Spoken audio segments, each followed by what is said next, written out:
मित्रांनो नमस्कार. निसर्गात आपल्याला दिसणाऱ्या गोष्टी, निसर्गात आपल्याला आढळणाऱ्या गोष्टी, वेगवेगळे जीव, वेगवेगळ्या वनस्पती, वेगवेगळे प्राणी यांच्यामध्ये कोणता ना कोणता तरी चांगला गुण असतो. आपल्याला जी माणसं भेटत असतात ती माणसं सुद्धा काही ना काही चांगले गुण घेऊन असतात. 100% चांगले गुण किंवा 100% वाईट गुण असलेली व्यक्ती तसं मिळणं दुरापास्त असतं. मात्र एखाद्या माणसाकडे असलेल्या एखाद्या वाईट गुणामुळे आपण त्या व्यक्तीचा दुश्वास करावा किंवा त्या व्यक्तीबद्दल आपल्या मनामध्ये वाईट भावना घ्यावी असं नाही. प्रत्येकाकडून जे काही चांगलं घेता येईल ते आपण घ्यायचा प्रयत्न केला पाहिजे. प्रत्येकाकडच्या चांगल्या गुणांचा असा आपल्याकडे ज्यावेळेस संचय होतो त्यावेळेस निश्चितच आपण अधिक चांगलं व्यक्तिमत्व म्हणून जगाच्या पुढे येत असतो. आणि त्यासाठी आपल्याला आढळणाऱ्या प्रत्येक घटकाकडून, प्रत्येक व्यक्तीकडून आपण चांगले गुण घ्यायचा प्रयत्न केला पाहिजे.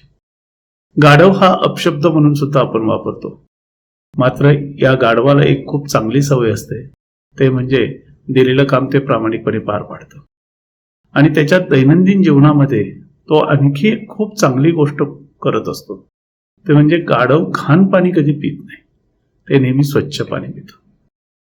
त्यामुळं जो प्राणी ज्याला आपण अपमानकारक शब्द म्हणून उच्चारतो किंवा शिवीच्या स्वरूपात वापरतो, तो प्राणी सुद्धा आपल्याला काहीतरी चांगला गुण देत असतो, चांगलं काहीतरी शिकवत असतो. असंच सांगणारी एक कथा मी आज आपल्याला सांगणार आहे. फार फार वर्षापूर्वी स्कॉटलंडवरती राजा ब्रूस हा राज्य करत होता. तो फार चांगला राजा होता. त्याचं राज्य छोटं होतं, पण असं चांगलं राज्य करत असताना, त्याची ताकद कमी असताना त्याला शत्रू सुद्धा काही निर्माण झालेले होते. त्याचं कारण निश्चितच होतं की ब्रूस राजाच्या राज्यामध्ये असणारी प्रजा ही खूप खुश होती, खूप समाधानी होती. आणि त्यामुळं बाकीच्या शेजारच्या राज्यातील नागरिक लोक आपल्या राजाची तुलना ब्रूस राजाशी करत. याचा अर्थातच आजूबाजूच्या राजांना राग यायचा आणि त्यामुळं ब्रूसचा ते तिरस्कार करायचे किंवा ब्रूसचं राज्य कसं संपवता येईल याचा विचार करायचे. अनेक वेळा या ब्रूस राजाच्या राज्यावरती आक्रमणं होत होती आणि ब्रूस राजा ती परतवून लावत होता. मात्र एकदा एका राजाने खूप मोठं सैन्य जमा केलं आणि खूप मोठ्या सैन्यासह या ब्रूस राजाच्या राज्यावरती हल्ला चढवला. हा हल्ला झाल्यानंतर ब्रूस राजाच्या लक्षात आलं की आपला निभाव लागणं याच्यामध्ये शक्य नाही. तरी सुद्धा सैनिकांची जी मानसिकता होती, सैनिकांच्या मनामध्ये जो कणखरपणा होता, आपल्या राज्याबद्दल असलेली आदराची भावना होती, त्यामुळं ब्रूस राजाला लढाई करणं आवश्यक वाटलं आणि तो लढाई करत होता.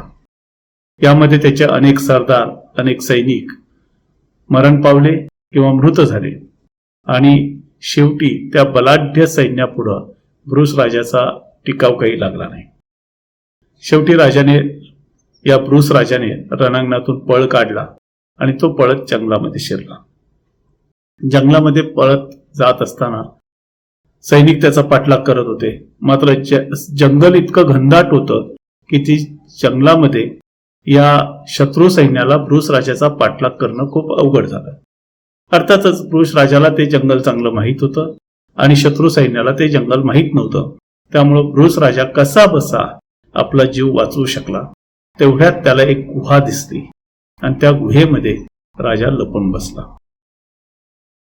त्या गुहेमध्ये एक कोळी सारखं छताकडे जायचा प्रयत्न करत होता आणि तो सारखं खाली पडत होता. ब्रूस राजाचं लक्ष त्या कोळ्याकडे गेलं. ब्रूस राजानं पाहिलं. एकदा तो कोळी वर चढला आणि खाली पडला. दुसऱ्यांदा त्याने प्रयत्न करायला सुरुवात केली. तो कोळी बरचसं अंतर वर गेला आणि परत खाली पडला. तिसऱ्यांदा, चौथ्यांदा, पाचव्यांदा असे ते कोळी प्रयत्न करत होता छताकडे जाण्याचा आणि प्रत्येक वेळेस तो पडत होता. शेवटी 8-9 वेळा अशा पद्धतीने प्रयत्न केल्यानंतर कोळ्याला छताकडे जाण्यामध्ये यश मिळालं. राजा ह्या कोळ्याची कृती अतिशय छोट्या किड्याची कृती बारकाईने लक्ष देऊन पाहत होता. ज्यावेळेस तो कोळी अखेर छतावरती पोहोचला त्यावेळेस राजा पुरुषच्या तोंडातून आपोआप शब्द बाहेर पडले, "वाह रे पठ्ठ्या, आजपासून तूच माझा गुरु." प्रयत्न कधी सोडायचे नाहीत आणि परिस्थितीसमोर हार मानायची नाही, तर परिस्थितीशी भिडत राहायचं, परिस्थितीशी लढत राहायचं. यश मिळतच. तू माझा गुरु आहेस. तू मला खूप मोठा संदेश दिलास. तू मला खूप मोठी शिकवण दिलीस. तू माझा गुरु आहेस. त्या कोळ्याच्या छोट्याशा घटनेनं वर चढण्याच्या आणि परत खाली आपटण्याच्या, तरीही वर जाण्याची जिद्द न सोडण्याच्या प्रवृत्तीतून राजा प्रुसला प्रेरणा मिळाली. राजा प्रुसने ठरवलं की आपण परत राज्यात जायचं, वेषांतर करून जायचं. आपले जुने सैनिक जे वाचलेले आहेत त्या सर्व सैनिकांना एकत्र करायचं, गुप्तपणे सगळी योजना आखायची आणि जे सध्याचं राज्य आलेलं आहे, सध्याची राजवट जी आलेली आहे, आपलं राज्य जे दुसऱ्यांनी बळकावलेलं आहे, ते राज्य आपण स्वतंत्र करायचं आणि पुन्हा आपलं राज्य आपण मिळवायचंच. या जिद्दीनं राजा पुरुष तिथून बाहेर पडला. एवढासा किडा, तो किती शूर आहे, तो किती जिद्दी आहे, तो किती प्रयत्नांची पराकाष्ठा करतो, हे सगळं राजा पुरुषच्या मनावरती बिंबलेलं होतं. तो परत आपल्या राज्यामध्ये गेला. गावोगावी त्याने गुप्तपणे भेटी घ्यायला सुरुवात केली. सैनिकांशी त्याने संवाद साधायला सुरुवात केली. सैनिकांचे म्होरके होते त्यांच्याशी गुप्तपणे संवाद साधायला सुरुवात केली आणि गुप्तपणे असं आपल्या सैन्याचं एक छानसं जाळं त्याने गावागावातून तयार केलं. आणि एक त्याने तारीख निश्चित केली. त्या तारखेला सर्वांनी एकाच वेळी, एकाच दिवशी, एकाच वेळी उठाव करायचा आणि जे सध्या सत्ताधीश म्हणून आपल्या राज्यावरती राज्य करत आहेत त्यांची सत्ता उलथवून टाकायची ठरवलं.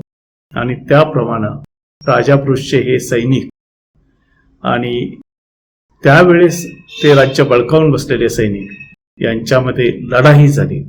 अर्थात सत्ताधीश सैनिक हे बेसावध होते.